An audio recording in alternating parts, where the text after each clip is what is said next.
Catskill, vous connaissez forcément si vous suivez cette émission, on vous en a parlé bien évidemment. On associe ces montagnes dans la banlieue de New York aux stations balnéaires qui après-guerre ont été le berceau de la Jewelve et de la Borscht belge. Ce sont des lieux qui dans les années 40 et 50 ont favorisé l'émergence de talents comiques comme Woody Allen.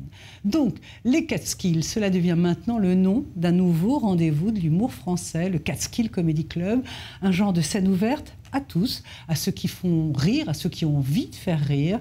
La première édition du Catskill est visible en ligne, gratuitement sur les réseaux sociaux. C'est un événement qui a été parrainé par deux sympathiques stand-uppers, Judith Mergui et Alex Fredo, et nous étions en coulisses. Reportage Alicia Arpaia et Joséphine Klockner. Le truc, c'est qu'il faut faire avec sa mère juive, ma mère juive, mes deux plans cul et son ex qui n'oubliera jamais. Sur la scène ouverte du Catskill Comedy Club, les blagues fusent. Parfois encore hésitantes, il faut dire que pour la plupart des candidats, c'est la première fois sur scène. C'est vrai que j'étais très stressée, j'avais des palpitations avant, mais ça s'est bien passé. Le public vraiment est très chaleureux, donc ça c'est top. Mesdames, vos stories de ralotte le vendredi. Faut que ça cesse.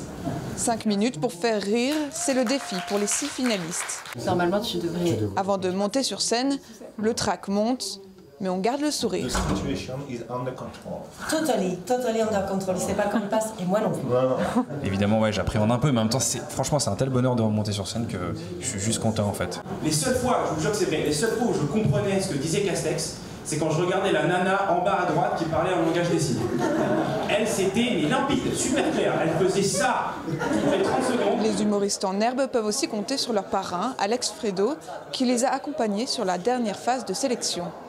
Ils sont tous très bons, chacun a sa personnalité, chacun a son style, sauf lui. Sauf lui. Lui, vraiment, lui est nul. L'humour juif, c'est aussi ce dont il est question au Catskills, qui tire son nom de la région montagneuse où les juifs new-yorkais passaient leurs vacances et où se sont révélés de nombreux talents, comme Woody Allen ou Mel Brooks.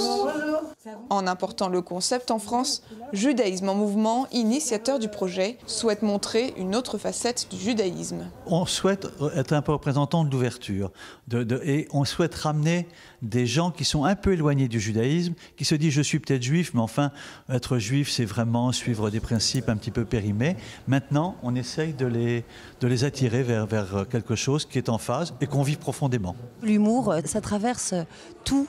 En fait, c'est une façon de fédérer du monde, de fédérer la jeunesse, qu'on a trouvé être le plus approprié, en fait. Et je sais pas pour vous, mais il y a toujours un moment dans les soirées où quelqu'un décide de vous parler franchement. Vous n'avez rien demandé, mais la personne se dit « elle veut mon avis ». À cause de l'épidémie, la scène ouverte s'est déplacée sur les réseaux sociaux pour la plus grande partie du concours. Faut que je vous raconte une histoire. Mais c'est sur scène que le vainqueur du prix du jury a été choisi. Eh ben c'est Vincent. Vincent rejoindra le talent show de Jonathan Ganem, une nouvelle étape pour devenir, pourquoi pas, un futur Kev Adams.